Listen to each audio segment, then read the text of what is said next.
Welcome to intellectual chemistry. मैं पुनीत दुबे आप सभी का स्वागत करता हूं। ये हमारा चौथा लेक्चर है। इसमें हम लोग इलेक्ट्रोकेमिस्ट्री के बारे में पढ़ने वाले हैं और इस वीडियो में हम बहुत इंपॉर्टेंट टर्मिनोलॉजी पढ़ने वाले हैं, जिसमें conductivity, resistivity, conductance, all the terms what ever related to the electrochemistry, वो सब हम लोग पढ़ने वाले हैं, जो कि कंडक्टेंस ऑफ इलेक्ट्रोलाइटिक सॉल्यूशन के अंडर में आता है। तो वीडियो शुरू करने से पहले अगर मैं कहना चाहूँ, अगर आप चैनल पर नए हैं तो पहले आप इसके पहले की वीडियोस देखें, तो आपको ये ज़्यादा बेटर तरीके से समझ में आएगा कि हमें इसकी रिक्वायरमेंट क्यों है, क्यों इसको पढ़ रहे हैं। और नए हैं तो चैनल को सब्सक्राइब कर लें ताकि हर वीडियो का नोटिफिकेशन आप तक सबसे पहले पहुंच सके। चलिए ये शुरू करते हैं। कंडक्टेंस ऑफ इलेक्ट्रोलाइटिक सॉल्यूशन, इसमें क्या क्या हमको पढ़ना है। इसमें हम सभी चीज़ों को पढ़ेंगे, जो कि हमारा रेजिस्टेंस, कंडक्टेंस, कंडक्टिविटी, वो सभी टर्म यहाँ पे मेंशन किए जाएंगे जिसकी हमें रिक्वायरमेंट पड़ेगी। So very first, it is necessary to define a few terms before we consider the subject of conductance of electricity, right? So in the very first, हमारा जो पहला term है वो है resistance, which is denoted by R, capital R, and it is the metallic and electrolytic conductors obey the Ohm's law. We know that from starting from class 8th and class 9th 10th as well, हम पढ़ते आ रहे हैं कि यहाँ पे metallic और electrolytic conductance जो होते हैं वो Ohm's law को obey करते हैं, to which the resistance of a conductor is the ratio of applied potential difference and the current flowing inside that. So R is equal to VI, or you can say that V is equal to IR. ये हमारा Ohm's law होता है जो कि हम शुरू से पढ़ते आ रहे हैं, और ओम्स को जो यूनिट होता है उसको एज ओम्स ही हम यहाँ पे कंसीडर करते हैं. So this is the resistance of a metallic conductor or a electrolytic conductor. So second term is the conductance. Resistance देख लिया, conductance is just simple inverse of the resistance, or you can say that it is a reciprocal of the resistance. So it is denoted by capital C is equal to 1 by capital R, and C is the unit of conductance is mho, or you can write here ohm inverse, right? So ये भी आप यहाँ पे लिख सकते हैं, किसी भी तरीके से आप यहाँ पे प्रेजेंट कर सकते हैं. So this was our conductance and resistance, and very next term is the specific resistance. ये भी हम पढ़ चुके हैं, फिर भी मैं आपको एक टर्म यहाँ बता देता हूँ. स्पेसिफिक रेजिस्टेंस, जिसको हम रो के द्वारा डिनोट करते हैं, and this defined as the this is the resistance of a conductor of uniform cross section is directly proportional to the its length and inversely proportional to the area of cross section, right? तो यहाँ पे हम क्या बोलते हैं, R is equal to directly proportional to L and directly inversely proportional to A. So R is directly proportional to the L, means length of a conductor, and R is inversely proportional to the area of cross section of that conductor.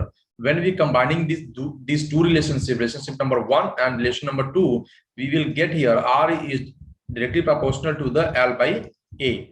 So in place of proportionality sign, when we remove it, then we have to put a proportionality constant, which is known as the rho here, and this rho is known as the specific resistance, or you can say that it is a resistivity of that conductor. Is that clear? Resistivity of that conductor. So rho यहाँ पे हमारा क्या काम करता है, एक proportionality constant का काम करता है, और इसको हम resistivity भी कहते हैं उसी कंडक्टर का. इसको हम डिफाइन कैसे कर सकते हैं, रो और आर हमारा इक्वल कब होगा, जब लेंथ हम यूनिट कर देते हैं और area of cross section of that material. For example, if I have a wire, this wire I have to measure the specific resistivity or specific resistance or resistivity of that conductor. So we have to take just 1 meter length and 1 meter square, or in any of the unit you can take at 1 centimeter or 1 centimeter square of the area and length, whatever you can take. So it should be unit length. Unit length means 1 unit length. So it is going to be is equal to 1, and R will be is equal to rho.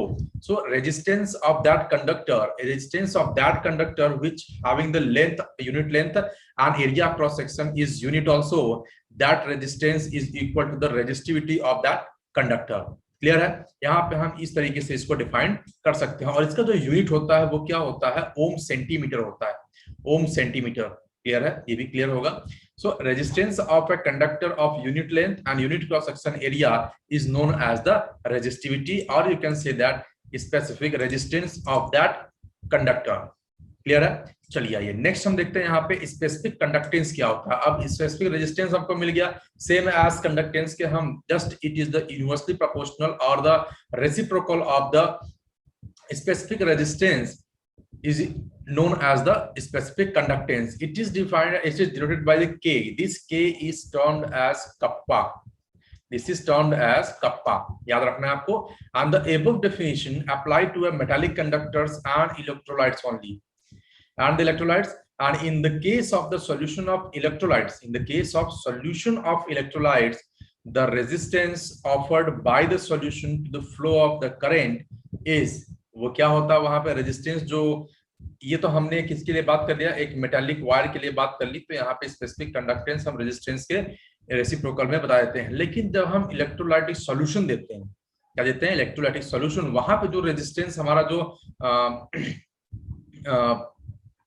Ions वहां पे देने वाले हैं, वहां solution जो उस current के flow में जो रेजिस्टेंस प्रोवाइड करने वाला है वो क्या होगा, यहाँ पे जो रेजिस्टेंस होता है वो इलेक्ट्रोड के बीच का जो हमारा लेंथ होता है वो, और इलेक्ट्रोड का एरिया, क्रॉस सेक्शन एरिया जो होता है उसके इनवर्सली प्रोपोर्शनल होता है। फॉर्मूला वही होता है, लेकिन यहाँ पे चीजें बदल जाती है। वहां पे लेंथ ऑफ वायर था, यहाँ पे कंडक्टर, यहाँ पे जो रेजिस्टेंस होगा वो दो इलेक्ट्रोड के बीच का जो डिस्टेंस होता है उसको डिनोट करता है, और जो हमारा एरिया क्रॉस सेक्शन है वो इनवर्सली प्रोपोर्शनल होता है जो कि इलेक्ट्रोड का होता है।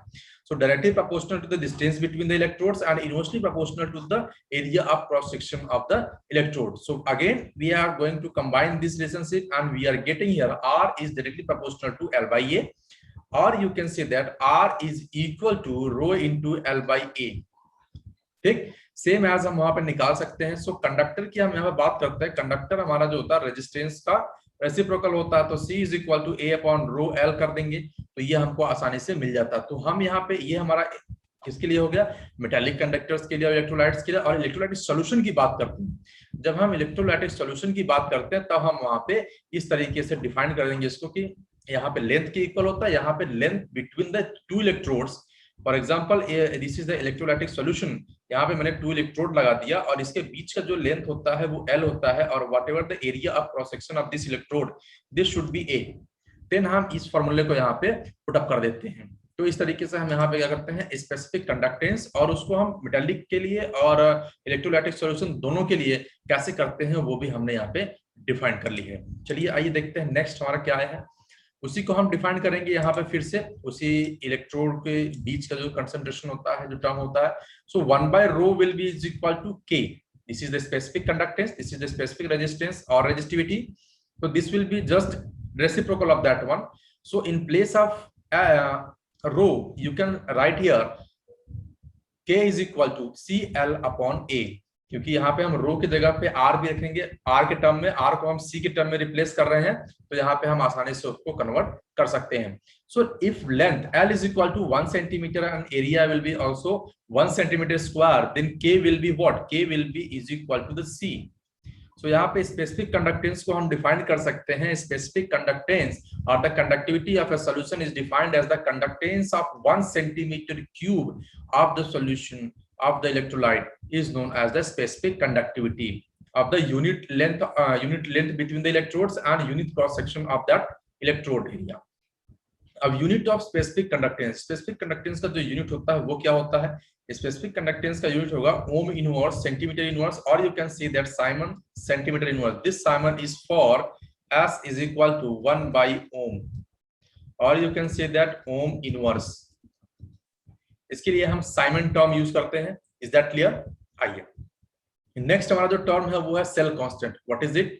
सेल कांस्टेंट हमारा एक स्पेशल टाइप का कांस्टेंट होता है जो कि सेल टू सेल वैरी करता है, उसके लेंथ और एरिया के ऊपर डिपेंड करता है। So the cell constant is a fixed quantity for a particular cell and is defined as the distance between the two parallel electrode of a cell divided by its area of cross section of the electrode. So it is denoted by G star, and G star will be is equal to L upon A. Am I right? L upon A. This is the length of the electrode, distance between the two electrode, and this A is the area of cross section of the electrode. Is that clear? So now हम जानते हैं यहाँ पे K is equal to C into L by A है, तो in place of L by A, अभी आप ऊपर यहाँ पे देख ही रहे होंगे, तो यहाँ पे K is equal to C into L by A. In place of L by A, we can put here G star. So K is equal to C into G star. आपको ये इंटर कन्वर्जन याद रखना है, it is very important for your examination. आप वो चाहे JEE Mains का exam दें, नीट का एग्जाम दें, चाहे वो आप बोर्ड एग्जामिनेशन देते हैं, तो आपको ये सारे टर्मिनोलॉजी का जो इंटर कन्वर्जन होता है एक दूसरे में, ये बहुत इंपॉर्टेंट है, याद रखने के। क्वेश्चन छोटे छोटे यहाँ से बन के आते हैं। Now cell constant G star is equal to K by C. Also we can write it here. So it will be is equal to K into R because 1 by C is equal to will be R. Resistance and conductance का inversely proportional हो रहा है, यहाँ पे inverse हो रहा है, वहाँ पे reciprocal हो रहा है। So unit of cell constant is centimeter inverse because यहाँ पे length हमारा सेंटीमीटर में होता है, एरिया हमारा सेंटीमीटर स्क्वायर में है, ये कट के हमारा यहाँ पे सेंटीमीटर इनवर्स मिल जाता है। Is that clear? This is the unit for the cell constant. ये क्लियर है? चलिए आइए नेक्स्ट स्लाइड पे देखते हैं क्या नोट। एक इंपॉर्टेंट नोट है यहाँ पे, हम इन सब मैटर्स के बारे में पढ़ तो रहे हैं, लेकिन इसका मैटर क्या होता है, certain materials called as the superconductors and what is it, by defined at definition have zero resistivity और द इनफाइनाइट कंडक्टिविटी। सुपरकंडक्टर का मतलब ये होता है कि उसमें कंडक्टिविटी बहुत ज्यादा हो, तो वो बहुत ज्यादा कंडक्टिविटी क्या होगा, या तो उसमें रेजिस्टिविटी जीरो हो जाए या तो कंडक्टिविटी इनफाइनाइट हो जाए। दो ही केसेस हो सकते हैं।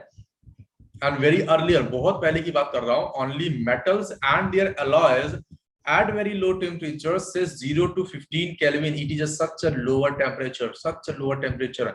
I can tell you this is approximately minus 260 degrees centigrade. This is approximately minus 260 degrees centigrade, right? So now here we are known to behave as a superconductor at this temperature 0 to 15 Kelvin. But nowadays a number of ceramic materials and the mixed oxide are also known as the show the superconductivity at temperature as high 150 Kelvin. 150 Kelvin even better than that of minus 260 or 0 to 15 Kelvin, right? So it is even better than that one, and it is as compared to that it is a higher temperature. Is that clear? Okay. Now अब हम कुछ electrical conductance के बारे में बात करते हैं। So the electrical conductance through the metal is called the metallic conductor and electronic conductor and is due to the movement of electrons. It is only will be the due to movement of electron. वही हम जब electrolytic conductance की बात करते हैं तो वहां पे इलेक्ट्रोलाइट्स में आयंस होते हैं जो वो हमारे सॉल्यूशंस में ब्रेकडाउन हो जाते हैं, वहां पे डिसोसिएट हो जाते हैं, तो वहां पे जो कंडक्टेंस हमको मिलता है वो किसकी वजह से मिलता है, वो मिलता है हमको आयंस के मूवमेंट की वजह से। लेकिन मेटालिक कंडक्टर्स में हमको ये कंडक्टेंस इलेक्ट्रॉन के मूवमेंट की वजह से मिलता है।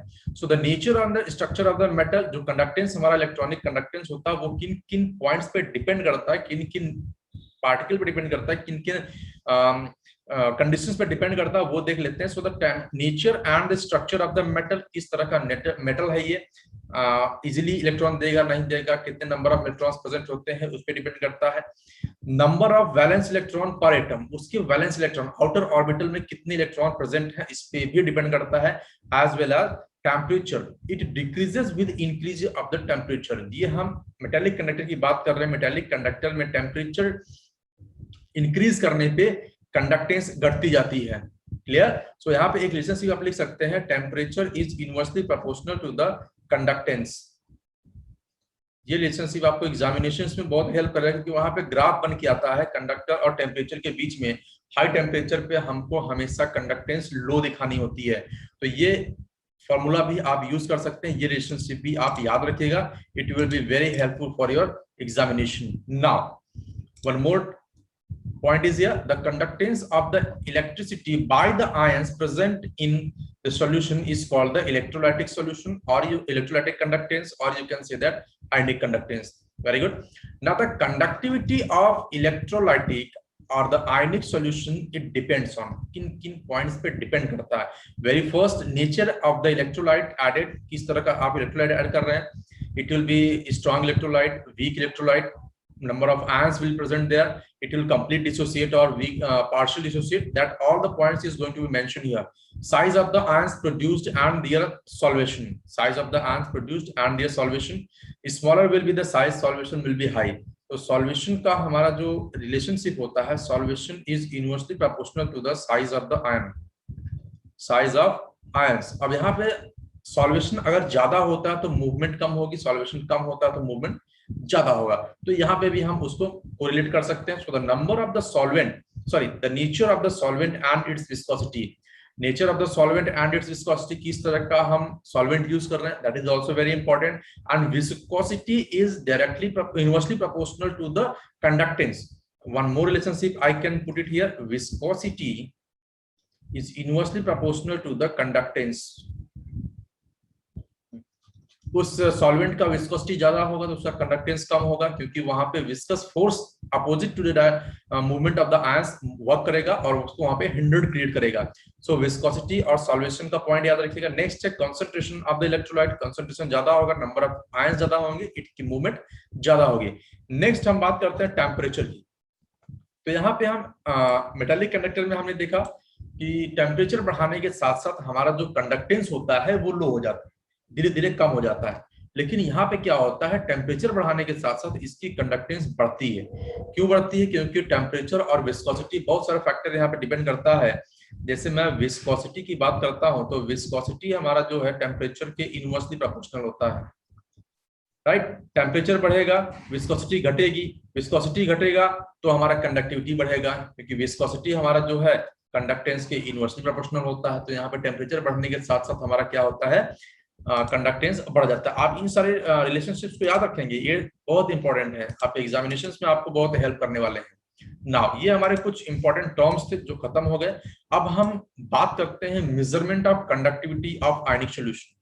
मेटालिक वायर का कंडक्टेंस आपको निकालना होता है, कंडक्टिविटी निकालनी होती है, तो हम सिंपल उसको व्हीटस्टोन ब्रिज में फिट करते हैं और हम आसानी से निकाल सकते हैं। लेकिन आयनिक सॉल्यूशंस को, इलेक्ट्रोलाइटिक सॉल्यूशंस को हम इस व्हीटस्टोन ब्रिज में, जो कि आपके स्क्रीन पे दिख रहा है, व्हीटस्टोन ब्रिज में फिट नहीं कर सकते हैं। तो उसके लिए हम कुछ स्पेशल मेथड्स अप्लाई करते हैं। वो क्या मेथड्स है आइए देखते हैं।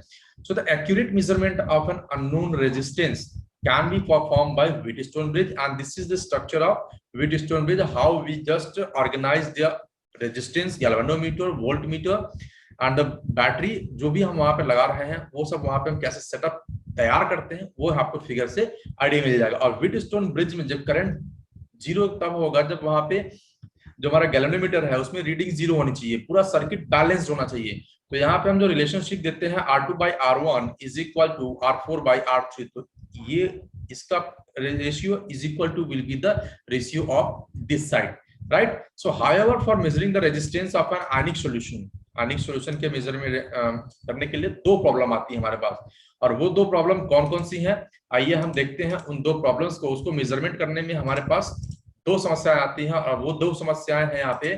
Passing of direct current DC changes the composition of the electrolytic solution. पहला प्रॉब्लम, इसको तो हम डीसी को एसी से रिप्लेस करके चेंज कर सकते हैं, ऐसे प्रॉब्लम्स को हम रिजॉल्व कर सकते हैं। नेक्स्ट हमारा जो होता है, solution can not be connected with the Wheatstone bridge like a metallic wire or other solid conductor. This is the second problem, and this can be resolved by using a special type of vessel, and which vessel is known as the conductivity cell. Now first difficulties can be resolved by using an alternating current. This is the AC source, and the second part can be solved by using the conductivity cell, और ये भी कई तरह का होता है, as per our requirement, आपको जैसी रिक्वायरमेंट होती है वैसा हम यूज करते हैं। सो बेसिकली ये कंडक्टिविटी सेल में होते क्या है, बहुत बड़ा बहुत कॉम्प्लिकेटेड इसका स्ट्रक्चर नहीं होता। दिस इज अ सेल जिसमें हम इलेक्ट्रोलाइटिक सॉल्यूशन को फिल करते हैं, और उसमें क्या होता है, it consist of two platinum electrode. यहाँ पे दो प्लेटिनम इलेक्ट्रोड होते हैं जो कि कोटेड होता है प्लेटिनम ब्लैक से। फाइनली डिवाइडेड मेटालिक प्लेटिनम भी होता है वहां पे deposited on the electrode. Electrode पे प्लेटिनम की कोटिंग भी की जाती है जिसको हम बोलते हैं प्लेटिनम ब्लैक। कोई अगर पूछे प्लेटिनम ब्लैक क्या होता है, then you can define as finely divided metallic platinum is known as the platinum black. So here these electrode have an area of cross section A and the separated by distance L. Is that clear? Separated by a distance L. आपको मैं इसकी figure भी दिखा देता हूं और आपको idea लग जाएगा। ये देखिए कंडक्टिविटी सेल जिसको हम आसानी से उस व्हीटस्टोन ब्रिज में फिट कर सकते हैं, सॉल्यूशन को यहाँ पे फिट करके फिलअप करके। Now therefore solution confined between these electrodes, whatever the distance between these electrode, the solution containing with these electrode between these electrode in a column of length L and area of cross section of the electrode is A. The resistance of such a column of a solution R is equal to rho into L by A. In place of rho we can put it here 1 by K. Specific resistance जगह पे specific conductivity में यहाँ put कर सकते हैं क्योंकि इसका inverse होता है। Is that clear? Now the quantity L by A is called as a cell constant in previously seen। तो हम यहाँ पे relationship R is equal to rho in place of rho G star by K kappa ये रख सकते हैं क्योंकि L by A के वैल्यू हम यहाँ पे G स्टार पुट करने वाले हैं। तो यहाँ पे आप देख सकते हैं दो तरह का कंडक्टिविटी सेल मैंने दिखाया हुआ है, एक ये है और एक ये है। तो यहाँ पे भी प्लेटिनाइज्ड प्लेटिनम इलेक्ट्रोड है, यहाँ पे भी प्लेटिनाइज्ड प्लेटिनम इलेक्ट्रोड है और दोनों के बीच का जो सेपरेशन है वो L है और area cross section of this electrode हमारा A है। और ये कनेक्टिंग वायर्स होते हैं और वायर्स को हम ले जाके सीधी व्हीटस्टोन ब्रिज में फिट कर देते हैं दोनों टर्मिनल के पास। और जैसे हम इसको फिट करते हैं हमको अपना गैल्वेनोमीटर से रीडिंग मिल जाती है। अब हम उसको बैलेंस करते हैं, जैसे ही वो बैलेंस होता है हम अपना कैलकुलेशन स्टार्ट कर देते हैं। वहां पे रेजिस्टेंस जो हमें मिलता है उसको हम रीडिंग करने के बाद, तो जैसे ही मिलता है वहां पे रेशियो निकाल के हम उसका वैल्यू निकाल लेते हैं। Now the cell constant is usually determined by measuring the resistance of the cell containing the solution whose conductivity is already known। किसी भी इलेक्ट्रोलाइट के बारे में अगर हम उसका कॉन्सेंट्रेशन पता है हमें और हम उसका सेल कांस्टेंट निकालना चाहते हैं क्योंकि ये सॉल्ट टू सॉल्ट वेरी करता है, किसी न किसी सेल के लिए वो कांस्टेंट होता है, उसको हम कैसे निकालेंगे?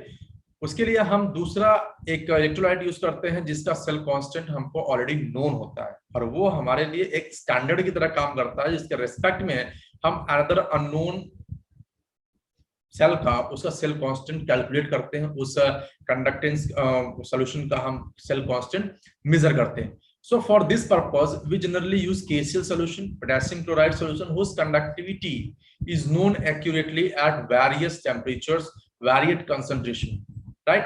तो ये जो हमें दिख रहा है यहाँ पे एक नीचे टेबल दिख रहा होगा, ये table 298 kelvin means room temperature पे हम दिया हुआ है और यहाँ पर डिफरेंट कंसंट्रेशन पे हमें जो उसका कंसंट्रेशन है, मोलरिटी दिया हुआ है, मोलर कंडक्टिविटी वो सब पता है हमें और इसके अकॉर्डिंग हम स्टैंडर्ड इसको लेके हम इसका एज ए स्टैंडर्ड रेफरेंस लेके किसी अननोन सॉल्यूशन का हम सेल कांस्टेंट कैलकुलेट कर सकते हैं, right?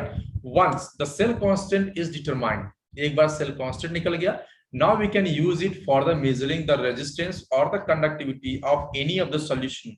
The setup for the measurement of the resistance by the Wheatstone bridge को यूज करते हैं। वहां पे R2 by R1 is equal to R4 by R3 या R1 by R2 is equal to R3 by R4, किसी भी तरह का हम रिलेशनशिप यूज कर सकते हैं। और R2 हमारा अननोन रेजिस्टेंस होगा, बाकी तीन तो नोन है ही अपने पास, तो आसानी से हम R2 हम कैलकुलेट कर सकते हैं किसी भी इलेक्ट्रोलाइटिक सॉल्यूशन या फिर आयनिक सॉल्यूशन का रेजिस्टेंस।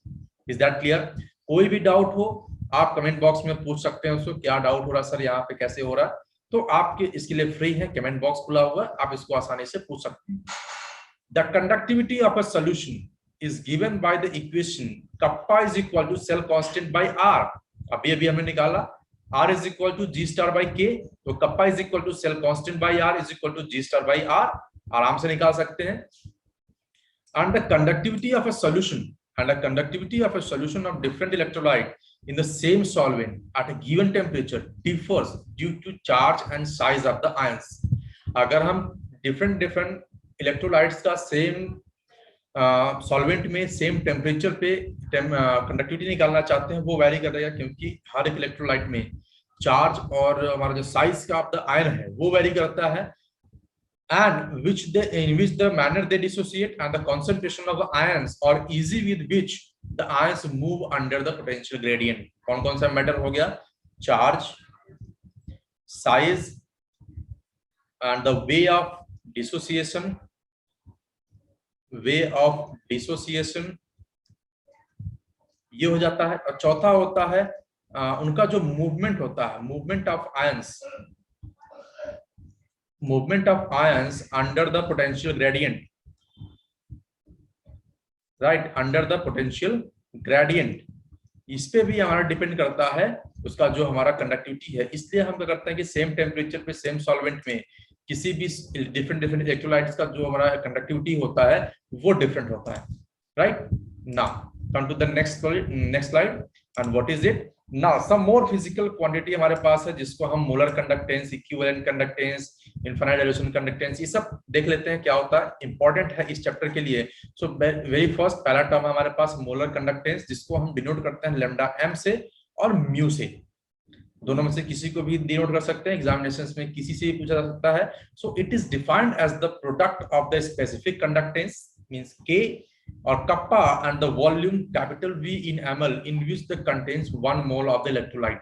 सिंपल सी बात है, 1 मोलर सॉल्यूशन का अगर आप कंडक्टेंस निकालते हैं तो हम उसको बोलते हैं मोलर कंडक्टेंस, जो कि lambda m is equal to mu is equal to K into V and this V contains 1 mole of electrolyte।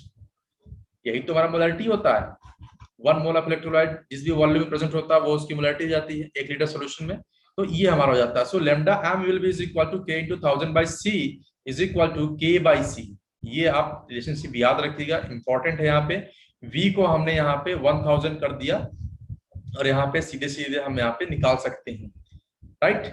सो यहाँ पे हमारा जो कॉन्सेंट्रेशन है C into 1000, क्योंकि हम निकालते हैं concentration is equal to number of moles, हमने 1 ले लिया, वॉल्यूम बाय 1000 कर दिया, तो V हमको निकालना है, वॉल्यूम बाय 1000 करते हैं, C is equal to 1000 by V होता है, तो यहाँ पे V इज इक्वल टू हम 1000 बाई C कर सकते हैं।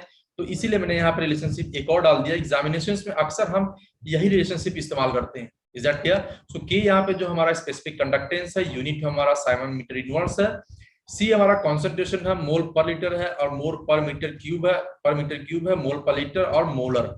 Lambda m is the molar conductance, Simon centimeter square per mole, ohm inverse centimeter square mole inverse. It may be denoted as 1 mole per meter cube is equal to 1000 into per liter per meter cube into molarity। तो ये अलग अलग conversion है, आप इसको देखिए। Next हमारा जो टर्म है वो है इक्विवेलेंट कंडक्टेंस। ये भी बहुत इंपॉर्टेंट है, एग्जामिनेशन में बहुत पूछा जाता है और इसका ऊपर न्यूमेरिकल्स बहुत बनते हैं। So it is defined as the product of specific conductance K kappa and the volume V ml which solution contains 1 gram equivalent of the electrolyte। अब 1 ग्राम इक्विवेलेंट कंडक्टेंस इलेक्ट्रोलाइट क्या होता है? 1 ग्राम इक्विवेलेंट निकालने के लिए हमने कैसे निकालना होता है? Molecular weight divided by valency factor, right. Molecular weight upon valency factor. So lambda equivalent is equal to K into V।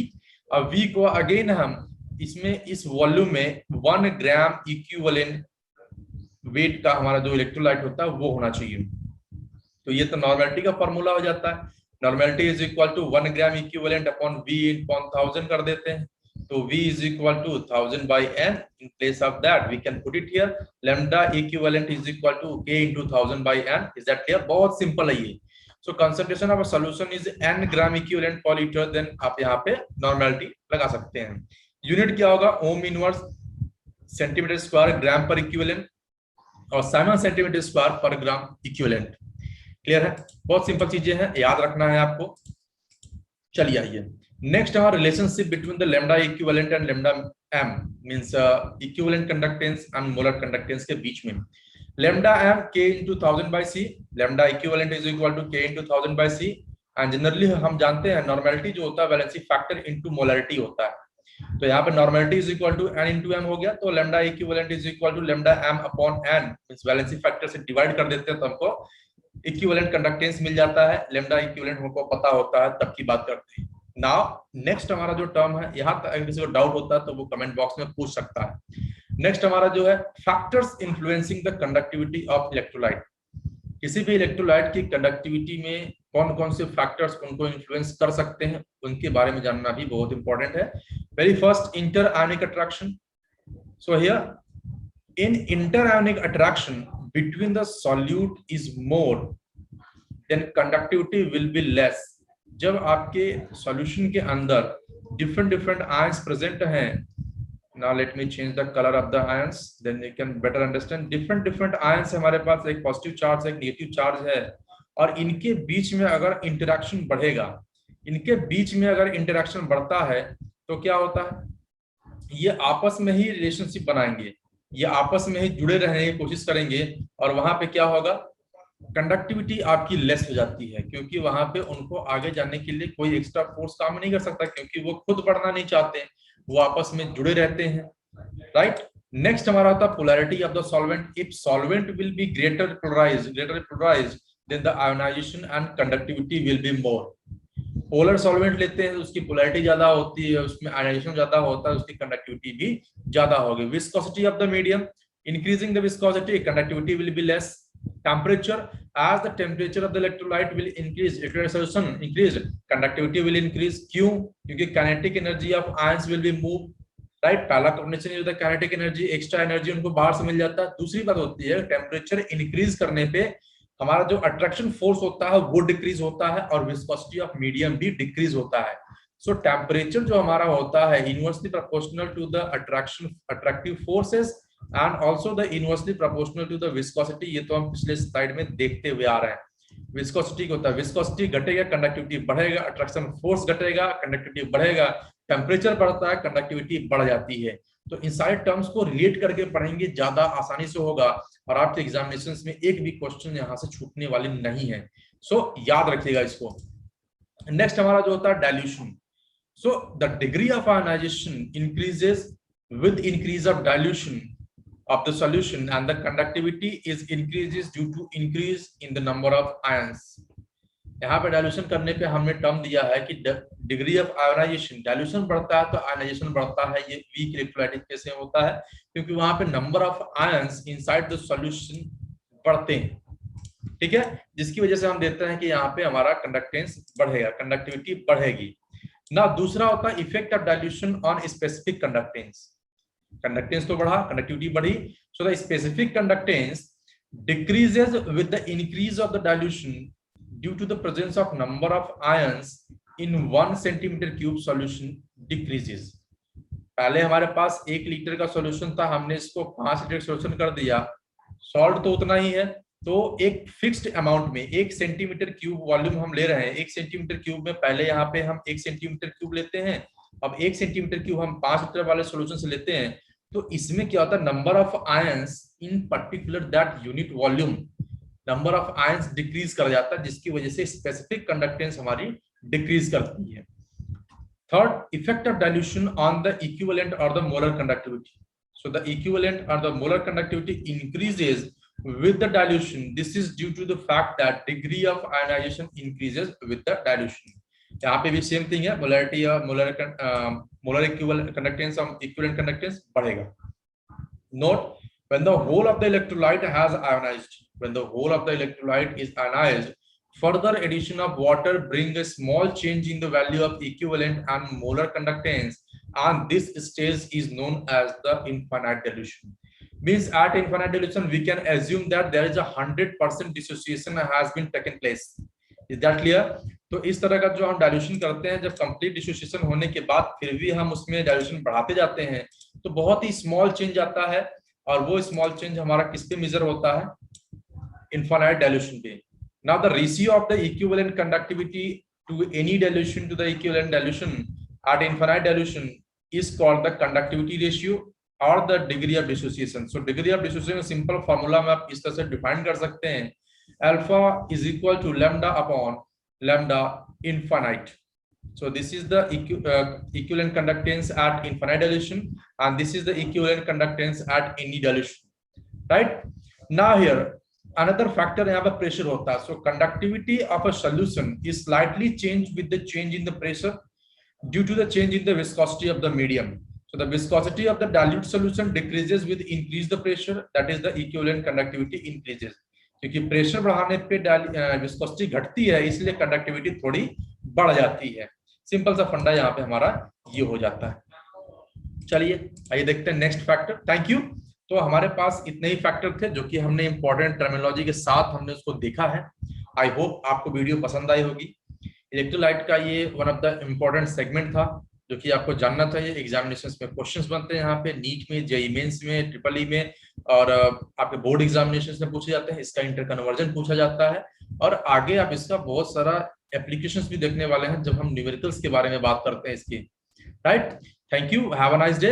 और अगर वीडियो आपको पसंद आए तो वीडियो को लाइक करें और अपने फ्रेंड्स के साथ शेयर करें ताकि इसका बेनिफिट उन्हें भी मिल सके, और चैनल को सब्सक्राइब करें ताकि हर वीडियो का नोटिफिकेशन आप तक सबसे पहले पहुंच सके। चलिए मिलते हैं नेक्स्ट वीडियो में। और इसके नेक्स्ट सेगमेंट के बारे में बात करेंगे जो कि हमारा बहुत जल्द आएगा। Thank you, have a nice day.